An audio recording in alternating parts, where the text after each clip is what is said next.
ஏய் நீ இங்க இருக்கிறியா? நான் பிளாட்ஃபார்மா போய் சாப்பாடு விற்கிற மாதிரி சுத்திட்டு இருக்கிறேன். முத்துக்குமார். முத்துக்குமார், எங்க இருந்து வரீங்க முத்துக்குமார்? நான் கோட்டூர்புரத்துல இருந்து வரேன். நான் சரி, உங்க பேரு? நீங்க எங்க இருந்து வரீங்க? சரி, சொல்லுங்க முத்துக்குமார், என்ன பிரச்சனை? என்னோட மனைவி வேணும்னு நான் வந்திருக்கேன். நான் எங்க போயிட்டாங்க உங்க மனைவி? என்னோட மனைவி இன்னொரு பையன் கூட போயிட்டாங்க. அப்படி பாரு, சூப்பர் சீனரி. நீங்க யாரு? என்னோட சித்தப்பா. ஓ, சொல்லுங்க. எனக்கு வந்து சின்ன வயசுல அம்மா வந்து இறந்துட்டாங்க. அப்பா வந்து செகண்ட் மேரேஜ் பண்ணிட்டு அவர் லைஃப்ல செட்டில் ஆயிட்டாரு. என்னப்பா செய்யறது, விதி விளையாடுச்சுப்பா. நாயே, நீ விளையாண்டு போட்டு விதி மேலேண்டா பழி போடுற. எனக்கு தம்பி ஒன்று, நான் ரெண்டே பேர். அம்மா சின்ன நான் வந்து 5 வயசு இருக்கும்போது எங்கள் அம்மா இருந்துட்டாங்க. பாட்டி தான் என்ன வளர்த்தது எல்லாமே. அப்பா இன்னொரு கல்யாணம் பண்ணாரு. அப்பா இன்னொரு கல்யாணம் 3 மாசத்துல போய் கல்யாணம் பண்ணிட்டு அவர் செட்டில் ஆயிட்டாரு. எப்படா தெரியல நீங்க? இது வந்து என்னோட சொந்த மாமா பொண்ணு, எனக்கு தாய் மாமா பொண்ணு. எனக்கு சின்ன வயசுல இருந்தே பழக்கம். இந்த பையனுக்கு தான் அந்த பொண்ணு தான் கல்யாணம் பண்ணணும்னாங்க. சரின்ட்டு எனக்கு வந்து ஆசை வந்து அந்த பொண்ணு மேலே இருந்தது. அந்த பொண்ணுக்கு என் மேலே ஆசை இருந்தது.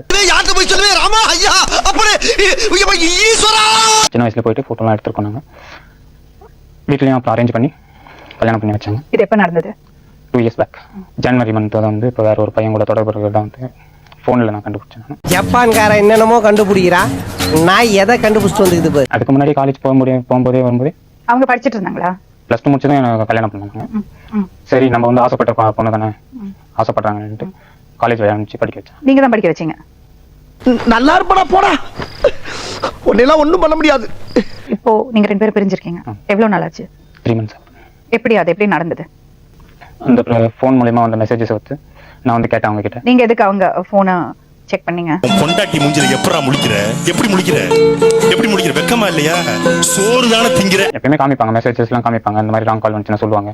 திடீர்னு ஒரு 6 months வந்து எதுவுமே சொல்றது இல்லை. டெய்லி காலேஜ் போகும்போதும் சரி வரும்போதும் சரி ஃபோன் பேசிக்கிட்டே போவாங்க, ஃபோன் பேசிக்கிட்டே வருவாங்க. இது வந்து எனக்கு நிறைய பேர் சொன்னாங்க. ப்ளஸ் நானும் வந்து கண்ணாலே பார்த்துருக்கேன். வேலையை விட்டு நான் சீக்கிரமா வந்துட்டு கடைக்கு போகலான்ட்டு போவாங்க, எதில் பேசிட்டு வருவாங்க. யார்கிட்ட பேசின வரேன்னு கேட்பேன், இல்லை என் ஃப்ரெண்டு கிட்ட பேசின வரேன்னுவாங்க. சரி, நானும் நம்பிக்கையில் விட்டுட்டு வந்தாங்க. தப்பு பண்ணிட்டியா சிங்காரம், தப்பு பண்ணிட்டு. அதுக்கப்புறம் நானும் எதுவும் கேட்கறது கிடையாது. ஃபோன் வந்து ரிப்பேர் ஆனதுலேருந்து சரி என்ன ரிப்பேர்ன்ட்டு பார்க்கலான்ட்டு ஃபோன் எடுத்து பார்த்தா மெசேஜஸ்லாம் இருந்தது. சரி, அதை வந்து நானும் வந்து எங்கள் மாமாவிட்டையும் சொன்னேன். நான் யாரு உங்க மாமா? என்னோட மாமனார் கிட்ட. உன்னால என்ன பண்ண முடியுமோ அதை பண்ணிட்டேன். அவரும் வந்து கண்டிச்சாப்ல, இது வந்து நல்லதுக்கு இல்லை, கல்யாணம் பண்ணி கொடுத்தாச்சுன்னா நீ மட்டும் வேலையை பார்த்துட்டு இருக்க வேண்டியது, உனக்கு என்ன ஃபோன் வேண்டியது இருக்கு, அவசரத்துக்கு தான் ஃபோன்லாம் வச்சுக்கலாம், தேவையில்லாத இதுக்கு நீ ஃபோன் யூஸ் பண்ணி இருக்க அப்படின்ட்டு திட்டினாங்க. அதுக்கு கோவம் எதுக்கு வருது? அவ்வளவு வெக்கமா இருந்தா எங்கேயாவது போய் விஷத்தை குடிச்சிட்டு செத்து போங்க, இதுக்கு என்ன? அதுக்கப்புறம் ஒரு 4 நாள் ஃபோன் யூஸ் பண்ணாமல் இருந்தாங்க. மறுபடியும் பழையபடி ஆரம்பிச்சாங்க. அதில் வந்து மெசேஜஸில் வந்து 2 பேர் வந்து, அதாவது இப்போ இருக்கிற பையனுக்கு வந்து டெய்லி கால் பண்ணி பேசி இருந்திருக்காங்க.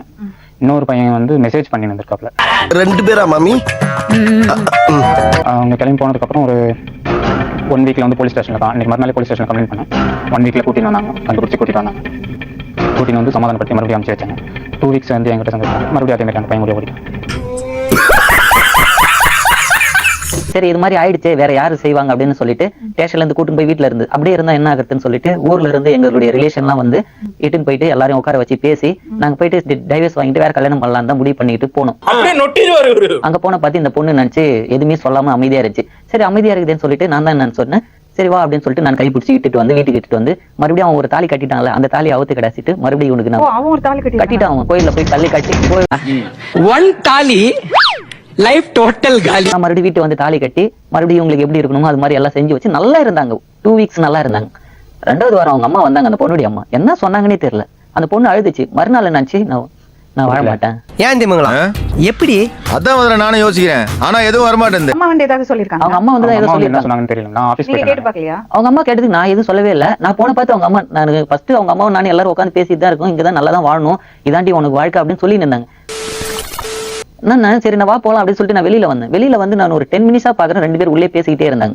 அதுக்கடுத்து என்ன இவ்வளவு நேரம் ஆச்சு வரலையான்னு சொல்லிட்டு உள்ள போனா அந்த பொண்ணு அழுது நினைச்சு அவங்க அம்மா நன்றாங்க, இதுதாண்டி வாழ்க்கை அப்படின்னு சொல்லிட்டு அப்படியே ஏஞ்சி அவங்க வெளியில வந்துட்டாங்க. இதெல்லாம் பேர் என்ன தெரியுமா? அதுக்கு அடுத்து 2ஆம் நாள் அந்த பொண்ணு நினைச்சு நான் இவங்க கூட வாழ மாட்டேன் நான் அப்படின்னு சொல்லி நினைச்சு. அதுக்கு அடுத்தது என்னாச்சு, இவன் இவன் வந்து சொல்றான், இல்ல நீங்க எதுவா இருந்தாலும் இன்னைக்கு சாயங்காலத்துக்குள்ள உங்க அப்பா அம்மா வர வச்சு நான் உங்க வீட்டுக்கு கூட அனுப்பிச்சு வச்சிடறேன், நீங்க அதுக்கு அடுத்தது நீ அதெல்லாம் பேசிக்கலாம் அப்படின்னு. இந்த இடம் தான் தெரியல இடம், மனசை தேத்திக்கங்க, பயந்துறாதீங்க. நான் பயப்படல, நீ தைரியமா சொல்லு. அன்னைக்கே உங்க தாத்தா வந்து கண்ணு தெரியாததான் அவர் படுத்துக்கிட்டு இருக்காரு. அவருடைய செல்லு எடுத்து அந்த பையனுக்கு போன் பண்ணி வீட்டுல வந்து அந்த பையன் வந்து கூட்டிட்டு போயிருக்கான். ஓகே. மறுபடியும் வந்து கூட்டிட்டு போயிட்டான் அந்த பையன். உனக்கெல்லாம் வெக்கமே இல்லையாடா? சோறு தானே திங்கிற. எரிச்சல் வருது இவனை. நான் கெட்ட வாரத்துல திட்டி போய். இப்ப 2 பேரும் அவங்க ஒன்னாதான் இருக்காங்க. மறுபடியும் தாலி கட்டிட்டு இருப்பான்னு நினைக்கிறேன். மறுபடியும் இன்னொரு தாலி, மொத்தம் 4, 5, 6 தாலி ஆயிடுச்சு அந்த பொண்ணு. கட்டிட்டு இப்ப அந்த பையன் வந்து இவனை மிரட்டுறான். அந்த பொண்ணுடைய டிசி கூட எனக்கு, அந்த பொண்ணுக்கு சேர வேண்டியதுலாம் எனக்கு கொடு. இவங்க பண்றதெல்லாம் என்ன சார் அக்கிரமமா இருக்கு சார். இவங்களாம் பண்றது ரொம்ப தப்பு சார். 6:15 காலேஜ் விட்டாங்கன்னா வெளியே வரதுக்கு 6:30 ஆயிடும். நான் பஸ் ஸ்டாப் போயிட்டு வீட்டுக்கு வரதுக்கு எப்படி 8 o'clock ஆயிடும். அப்படியும் போயிட்டு வந்துட்டு இருக்க சொல்ல என்ன வந்து ரொம்ப, நீ எங்க போயிட்டு வந்த, யார் கூட போயிட்டு வந்த சொல்லி ரொம்ப சந்தேகப்பட்டு ஹஸ்பண்ட். நான் ஜீன்ஸ் பேண்ட் போடுவேன் மேம். நான் கல்யாணத்துக்கு முன்னாடியே போடுவேன்றது அவருக்கும் தெரியும். நான் அது போட்டு காலேஜ் போக கூடாது, ஃப்ரெண்ட்ஸோட எங்கேயும் வெளியே போக கூடாது, அதெல்லாம் சொல்லி நான் எதனா லேட்டா வந்தேனாக்கா சந்தேகப்பட்டு என்ன கேள்வி கேட்டுட்டே இருப்பாரு. எனக்கு அதெல்லாம் பிடிக்கல. எமோஷனலா டச் பண்ணிட்டேன். அதனால நான் என்ன பண்ணேன், அம்மா வீட்டாண்ட முத்துராஜ்ன்றவர் கூட நான் பேசிட்டு இருந்தேன், போன்ல பேசிட்டு இருந்தேன், ஃப்ரெண்டா தான் பேசிட்டு இருந்தேன். இவரு போன் பண்ண பேசுறது எல்லாத்தையும் கண்டுபிடிச்சதுக்கு அப்புறம் என்கிட்ட அவரோட நீ எங்க போன அப்படி சொல்லி கேட்க ஆரம்பிச்சாரு, தவறா பேச ஆரம்பிச்சாரு. அதனால நான் ஃப்ரெண்டா தான் பேசுறேன் அப்படின்னு நான் எவ்வளவு சொல்லி புரிய வச்சேன். ஆனாலும் அவரு அதை ஏத்துக்கல. எங்களை சந்தேகப்படுறீங்களா? It's a confirmed. நீங்க வேற. It's a mind blowing. I can never seen in my life. It's a medical miracle. அதனால நான் அவர் கூட போயிட்டேன். February 22 போயிட்டேன். அவரை வந்து ஒன்லி ஃப்ரெண்டா நினைச்சிருந்தியானா எப்படி நீ இப்படி ஒரு விஷயம் பண்ண முடியும்? என்னதான் சந்தேகப்பட்டாலும் அந்த சந்தேகம் இல்ல. ஃப்ரெண்டுங்கிறதவர் யாரு? அந்த ஃப்ரெண்டுங்கிற வார்த்தைக்கு அர்த்தம் தெரியுமா? தெரியல. அவர் எனக்கு எல்லாமே நான் அவருக்கு இது பண்ற மாதிரி தான் நடக்கணும். பாருமா ரம்யா, எனக்கும் குடும்ப வாழ்க்கை இருக்குண்டாமா. நான் குடும்ப வாழ்க்கைன்னா கொஞ்சம் விட்டு கொடுத்து போகணும். ஒரே நாள் எல்லாம் நம்ம நினைச்ச மாதிரி பண்ண முடியாது. இல்ல புரியல. அந்த மாதிரி இந்த போன்ல ஹஸ்பண்ட் வீட்ல இருக்கும்போது நீங்க கமிட்டட் ஆயாச்சு, கல்யாணம் பண்ணி ஆயிடுச்சு, இன்னொருத்தரோட என்ன போன்ல பேச்சு? அது என்ன ஃப்ரெண்டு? எவ்வளவு நேரம் ஃப்ரெண்டோட பேசுவீங்க? ஏதாவது விஷயம் இருந்தா தானே பேசணும். ஓஹோ. கம்பானியன்ஷிப். ஹஸ்பண்ட்னா என்னது, வைஃப்னா என்னது? அது உடல் உறவுக்கு மட்டும் இல்ல. உங்களோட பெஸ்ட் ஃப்ரெண்ட் உங்க ஹஸ்பண்டா இருக்கணும், அவரோட பெஸ்ட் ஃப்ரெண்ட் வைஃபா இருக்கணும். என்ன ஒரு விரிவாக்கம், என்ன ஒரு தெளிவுரை. இவ்வளவு சீக்கிரமா புரிஞ்சுக்கிட்டீங்களா? இதை பத்தி நானும் பேச மாட்டேன், நீயும் பேசக்கூடாது. நடந்ததாமா இப்படி? சாரி கேட்டேன் மேம். அவரும் பேச மாட்டேன்னு சொன்னார். இது வந்து என்ன அன்னைக்கு கூட்டு போன அன்னைக்கு நைட் நடந்தது மேம். ஆனா அதுக்கப்புறத்துல இருந்து என்ன சர்ச்சுக்கு கூட்டு போனாங்க, எல்லாம் அந்த ஃபாதர் கிட்ட பேச வச்சாங்க, எல்லாம் பண்ணாங்க மேம். ஆனா நைட்ல உண்மையா சொல்றேன் மேம், நானு அவர் பேசினாரு. அந்த ஒரு வாரம் நீ சமையல் பண்ணி கொடுத்தலாம் அவனுக்கு, எனக்கு அந்த மாதிரி வேலை செய்யல அப்படின்னு சொல்லி என்ன கேட்டார் மேம். அந்த ஒரு வாரத்துல என்ன நடந்தது சொல்லுன்னு சொல்லி அவர் என்ன கேட்டார், டார்ச்சர் பண்ணாரு. கேட்க மாட்டாங்க, அறிவு வேணாங்க. கணவருக்கு தன்னோட மனைவி இன்னொருத்தரோட போனாருங்கிற விஷயம் இருக்குல்ல, இல்ல ஒரு மனைவிக்கு கணவர் வந்து இன்னொருத்தரோட போனாங்கன்னு விஷயம், அது எவ்வளவு ஒரு வேதனையான விஷயம் தெரியுமா உனக்கு? அது அவ்வளவு சீக்கிரம் எல்லாம் மறந்துட முடியாது. நான் ஒத்துக்கிறேன். I am surrendered. மறுபடியும் அவர் எங்களை தேடி வந்திருக்கிறது எதுக்காக தெரியுமா? உன்னோட வாழணுங்கிறதுக்காக. இவ்வளவு ஈஸியா முடியாது சொல்ற? அதனால அவர் கூட வாழ முடியாது. ஏமா ஏன் இப்படி சொல்ற? நான் ஒரு வாரம் அவர் கூட இருந்துட்டு வந்ததுக்கே நான் அவ்வளவு டார்ச்சர் பண்ணாங்க. இப்ப எனக்கு 3 months ஆயிடுச்சு. எனக்கு உண்மையாலுமே அவருக்கு மேல எனக்கு எந்த விருப்பமும் இல்ல. அது எப்படிமா 2 வருஷத்துல ஒருத்தர் லவ் பண்ணி கல்யாணம் பண்ணி திருப்பி இன்னொருத்தர் மேல லவ் வரும்? காதலிச்சு கல்யாணம் பண்ணி நீயாவே தேர்ந்தெடுத்த வாழ்க்கை, அது எப்படி அப்படி நீ தூக்கி போட்டுட்டு போவ? அப்ப அவருக்கு எவ்வளவு ஏமாத்தம் வந்திருக்கு, எவ்வளவு அவமானம் மேடம். எல்லாரும் சொல்றாங்க நல்ல பையன் அப்படின்ற ஒரு நம்பிக்கையில தான். இப்ப நான் உனக்கு என்ன பையன்? ஒரு நிமிஷம், நல்ல பையன் சொல்ற. இப்ப நீ கூட போயிருக்கியே, அவரை பத்தி யாரு சொன்னாங்க? உனக்கு எப்படி தெரியும்? நான் 9th படிக்க சொல்லிருந்தே அவர் எனக்கு தெரியும். இவர் எவ்வளவு வருஷமா தெரியும்? அப்புறம் அவரே கல்யாணம் பண்ணிக்க வேண்டியது தானே? எதுக்கு இந்த இவரோட வாழ்க்கைக்குள்ள நுழைஞ்ச? மறந்துட்டியா? நான் எங்க அம்மாக்கு சம்மதம் இல்லைன்னா நான் ஒத்துக்க மாட்டேன், நான் அவர்கிட்ட சொல்லியிருக்கேன். அம்மாக்கு சம்மதம் இல்லைன்னா? அம்மாக்கும் இதுல சுத்தமா விருப்பம் இல்ல மேம். அப்புறம் எதுக்கு கல்யாணம் பண்ணி கொடுத்தாங்க? வேற இடம் இல்ல, அதனால ஏமாந்தாங்க மேடம். டேய் சும்மாறா, நானே நொந்து போயிருக்கேன். அம்மாக்கு சம்மதமே கிடையாது. இப்ப 2 வருஷம் கழிச்சு தான் சம்மதத்தை பத்தி பேசுறதா? அம்மாவோட சம்மதத்தை பத்தி பேசுறதா? பசங்க வாழ்க்கையா உங்களுக்கு அவ்வளவு இதா போயிடுச்சா? பரதேசி பண்ணாட திருட்டு எச்சிக்கால நாய. நான் டைவர்ஸும் கேட்டேன் மேம். என்ன போலீஸ் ஸ்டேஷன்ல இருந்து கூட்டிட்டு வந்ததுக்கு அப்புறம் நான் டைவர்ஸும் கேட்டேன். ரொம்ப பக்கத்துல உட்காரு. டைவர்ஸ் கேட்டதுக்கு இல்ல தர முடியாதுன்னு சொல்லிட்டாரு மேம். டைவர்ஸ் என்ன மாங்கா மாதிரி மரத்துல இருந்து பறிச்சு கொடுக்க முடியுமா? நான் காலேஜ்ல இருந்து லேட்டா வந்தாலும் அப்படிதான், ஃப்ரெண்ட்ஸோட எங்க போனாலும் அப்படிதான். எல்லாத்துக்கும் எத்தனை வாட்டி தாலி கட்டிட்ட நீ? 3 times. என்னமா அது? இந்த தாலிக்கு மதிப்பே இல்லையா? இது சரிக்கும் தானே, அது நிஜ கல்யாணம் தானே. தெய்வமே, நாங்க வந்துட்டு 2 பேருமே சொல்லி தான் இருந்தோம். சின்ன வயசுல எனக்கு தெரியும், நான் லவ் பண்ணேன், இவங்கள்ட்ட சொல்லியிருக்கேன், ஒத்துக்கல. அப்புறம் ஒத்துக்கல. அப்புறம் நான் அப்புறம் அடிக்கடி அப்புறம் டைம் பேசுவாங்க, ஜாலியாக பேசுவாங்க, எல்லாம் பண்ணுவாங்க.